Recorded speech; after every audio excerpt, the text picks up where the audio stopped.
morning and welcome to Majidi Primary School.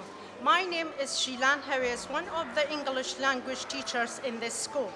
We are honored to have assistant guests today, KRG officials and the Indian Consul General. When we think of India, we always remember Mahatma Gandhi, a symbol of peace and compassion who inspired generations with his belief in equality and service to others.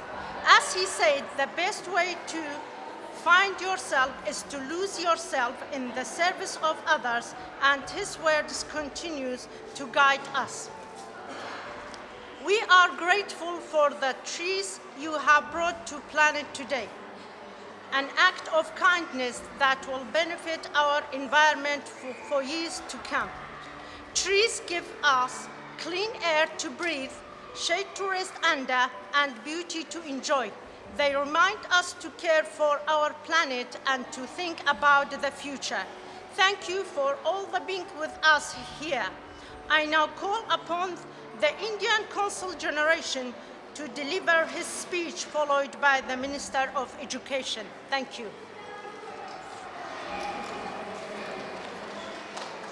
ڕۆژتان باش، زۆر سپاس، خۆشحاڵ بووین ئەمڕۆ لەگەڵ بەڕێز کونسوڵی گشتی هیندستان لە کوردستان کە بەبۆنەی 76مین ساڵیادی نیشتیمانی دەوڵەتی هیندستانەوە ئەمڕۆ لە یەکێک لە قوتابخانەکانی هەولێری پایتەخت 76 نەمام بەچێنرێت کە ئەمەش وەکو دەستپێشخەریەکی قونسوڵخانەی هیندستان بوو لە گرنگیدان بە ژینگە لەو ڕۆژە کە بەنسبەت دەوڵەتی هیندستان و هاوڵاتیانی هیندستانەوە ڕۆژێکی مێژوویە پیرۆزباییان لێ یەکەین بۆ سپاسی بەڕێز جەنابی قونسوڵەکەین بۆ تەشریفهێنانی بۆ قوتابخانەی ماجدی لە هەولێر.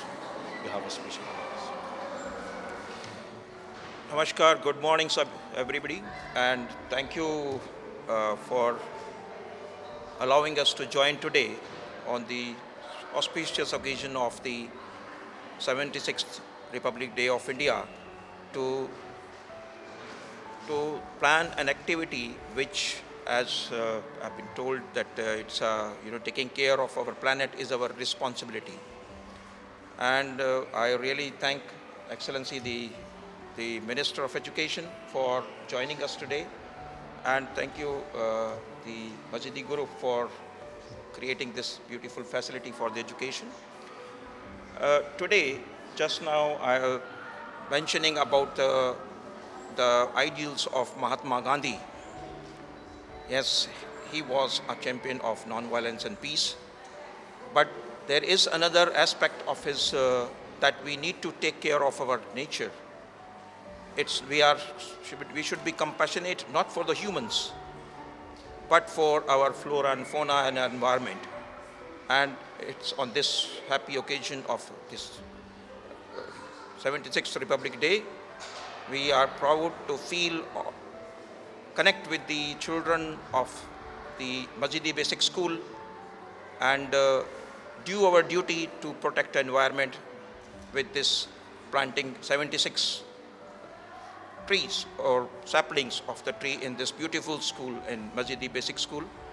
I'm sure each one of the students, which I found it really colorful and must be waiting for some time, I request them they should go and each they plant and take care of the plant so that they are connected with the feel of connectivity with the plant and with the nature. We in India, we believe in connecting with the nature as well as giving to the society. And this is such a occasion that nothing better than planting more trees to safeguard the environment as well as develop an interest in the young children to connect with the nature as well as in plant more and more trees to make our future bright and secure environmentally. And we have, the government of India have been promoting the idea of planting more and more trees. As if you see, they plant for the mother nature, We have a campaign, and we have already planted, as part of our campaign, 800 million trees all over the India as well as the world, and this is just a small token in the Kurdistan region and this beautiful school to join in this activity of promoting our society and taking care of our nature. Thank you once again, and I really want each one, for the children here, they should go and plant one by, and let they feel that it is their plant, so that they can take care for next, so that till it becomes strong. Thank you once again for Haro Group, Mr. Haro, as well as the Majidi Group, Heva Group, for giving us this opportunity. Thank you, Excellency, and we wish to connect more with such events in future also. Thank you very much.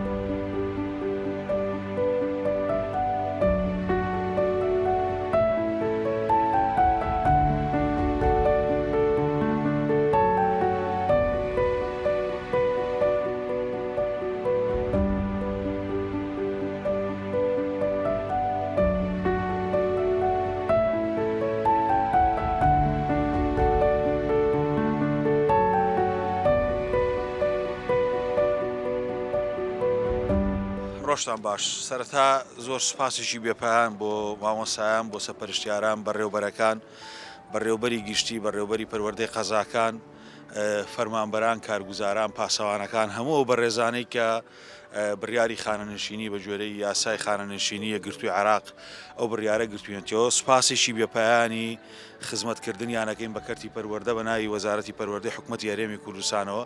پێزانینمان بۆیان هەیە، خزمەتێکی زۆریان کردووە. ئەمڕۆکە ئەو بڕیارە گرتوینێتەوە یاسایە و لەسەر هەموو فەرمانبەرانی حکوومەتی هەرێمی کوردستان جێبەجێوێ. ڕەنگە پرسیاری ئەو بێتە پێشەوە، ئەو فراغانە دروستە بێت، دیارە تەوقیتەکەی بۆ ئێمە حەساسە وەکو وەزارەتی پەروەردە، چونکە جیاوازە لە ناو دەوایرەکانی کەیان وەزارەتەکانی دیکەم پەیوەندی هەیە بە تایبەتی بۆ مامۆسایان و بۆ سەپەرشتیاران. ئێمە لەگەڵ ئەنجومەنی وەزیران گفتوگۆیەکی سەرەتاییمان کردووە. یاسا کۆکو خۆی جێبەجێکرێ، بڕیارە کۆکو خۆی جێبەجێکرێ، بەڵام بۆی کە فەراغ لە ناو ناوەندەکانی خوێندن دروست نەبێ، بە تایبەتیش کە وەرزی یەکەمی خوێندنمان دەست پێ کرد، وەرزی یەکەمی خوێندنمان کۆتایی هێنا و وەرزی دووەمی خوێندنمان ئەمڕۆ دەست پێ کردوتەوە. لەگەڵ ئەنجومەن قسەمان کردووە لەسەرەوەی کە ئالیەتێک هەم خانەنشینیەکە بۆ مامۆستایان و بۆ سەپەرشتیاران جێبەجێ بکرێ بە جۆرەی یاساکە، بەڵام فڕۆقاتێک هەبێ لە پای ئەو خزمەتکردنەی کە ئەو مامۆسایانە داوایان لێ بکەین ئەو چەند مانگەی کە لە وەرزی دووهەم ماوە بەردەوام بێت. بۆیە ئەوە لەلایەن دیوانی ئەنجومەنی وەزیرانەوە ڕەزامەندی سەرەتایی لەسەر درراوە، بەڵام بابەتەکە ئەمانەیە لە چوارچێوەی نووسراوێکی ڕسمی بێ. پاشەوەی کە نووسراوی ڕسمی وەڵاممان پێگەشتەوە و کاتە دەینێرینە ناو ناوەندەکانی خوێندن بەنسبەت فەرمانبەرانی شۆیتر ئەو کاتێک کە گشتانەکەی وەزارەتی دارایی دەستی پێ کردووە، پرۆسەکە چۆتە بواری جێبەجێکردنەوە بە هەمان شێوە بۆ مامۆسایان و بۆ سەپەرشتیارانیش. بەڵام ئەو مامۆسایانەی کە ئێستا قائیم بتەدریسن لە پۆلەکان واناڵێنەوە، یان ئەو سەپەرشتیارانەی کە ناوەندەکانی خوێندنیان لەلایەوە هەڵسەنگاندنی دەرەچیان بۆکەن، ئەوانیش بە هەمان شێوە بڕیاری خانەنشینەکە دایانگرێتەوە، بەڵام بۆ ئەوی کە فەراغ لە ناو ناوەندەکانی خوێندن دروست نەبێ و ئەو قوتابیانە کە ئەمساڵ لەگەڵ ئەو مامۆسایانە دەستیان بەوانە خوێندن کردووە لەگەڵ ئەنجومەنی وەزیران خەریکە و ئالیەت. جەنابی وەزیر ڕێمی سەردار زوومی هەولێر سەبارەت بۆی کە لە هەر شوێنێک خانشیمونە بێ دامەزراندن هەیە، بەڵام ئێستا گلەیی ئەوەیە کە بەشێک لەو فەرمانبەرانە خانشی نەکرێن دامەزراندنی لە هەرێمی کوردستان. وەکو وەزارەتی پەروەردە چی یەکەم بۆی کە کەم نەبێت لە بابەتی دامەزراندن پێویستی بە تەخسیس و دەرەجەی وەزیفی هەیە. ئەم بابەتە جەنابتان نەزانن بە پێی یاسای بودجە ئەم بابەتە تەحەکومی لەگەڵەکرێ، بەڵام بۆ ئەم دۆخی کە ئێستا ئەمە لە وەرزی دووهەم تیایداین بۆ ئەوی کە ئەو مامۆستا بەڕێزانە سەپەرشتیارانە خانەنشینە بن کە بتوانین لە ئەرکەکانی خۆشیان بەردەوام بن وەکو ئاماژەم پێدا بە جۆرەی و ئالێتە لەگەڵ ئەنجومەنی وەزیران لە پەیوەندیم بۆ ئەوەی کە بیخێنە چوارچێوەی نووسراوی ڕسمیەوە ئەوەی دیکە بۆ پڕکردنەوەی فەراغات و پلە دەرەجە وەزیفەکان ئەو ئەمێنەوە بۆ دواتر گفتوگوی لەسەر بکرێ ئایا بە جۆرەی یاسا هیچ دەرەجەیەکی وەزیفی بۆ هەرێمی کوردستان لە یاسای بودجە دەمێنێتەوە یان نا ئەو کاتە لە ئەنجومەنی وەزیران گفتوگۆ لەسەر ئەو بابەتە ئاکرێ بەڵام من ناتوانم شتێکی دقیق لەو بابەتە بڵێم.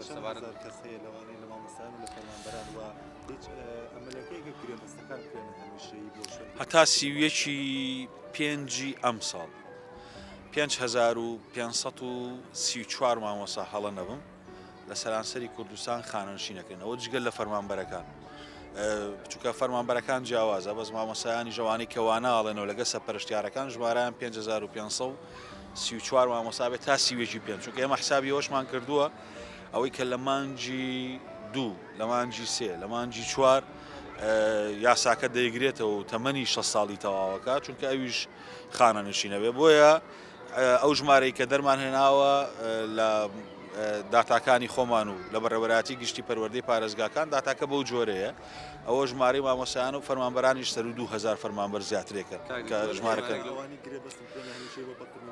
جا من ناڵە من بابەتە من ناتوانم هیچ لە دوانێکی لەسەر بدەم چونکە ئەوە بوعدێکی دارایی تەواوی هەیە و ئەو بوعدە داراییە پێویستە لەگەڵ لایانی معنی ئێوە قسەی لەسەرکەن چونکە پەیوەندی هەیە بە تەخسیس و دەرەجەی وەزیفیەوە تا چەندێک بە جۆرەی بودجە ئەمە ڕێگە پێدراوە یا ڕێگە پێدراو نییە ئەو جیهەتێکی یەکلایە کاتەوە من نیم. کاکتۆر سەبارەت بە ئەو مامۆستایانی کە لە ماوەی ڕابردووانە پێشوە هۆکارێک بێت لاکەکانیان نەمابوون ئێستا داواکەن کە بکرێنە شوێنی مامۆستایانی خانێکی نەکرێن. ئەو مامۆستایانەش خزمەتێکی زۆریان کردووە و ئێمە لە وەزارەتی پەروەردە ئالێتێکیشمان بۆ داناون داتاکانمان کۆ کردوونەتەوە و ئالێتێکیشمان بۆ دانان کە پێماوتن هەز لە جێگەدانانێکی گرێبەستەکان کە ڕوو ئەدات ئەو لەوێتە درێتە ئەو بەڕێزانەوە واشمان کردووە زیاتر لە 300 ناو لە ماوەی دوومانجی ڕابردوو ئەو فۆرمانێکە خۆیان پڕیان کردووە لە ڕێگەی پەروەردەی قەزاکانەوە و هاتوۆتەوە بۆ ئێمە بۆ وەزارەت ئێمە ئەو فەرمانەمان وەرگرتووەوە تەربیەیەک بۆ نمونە با بڵێن تەربیەی ناوەندی هەولێر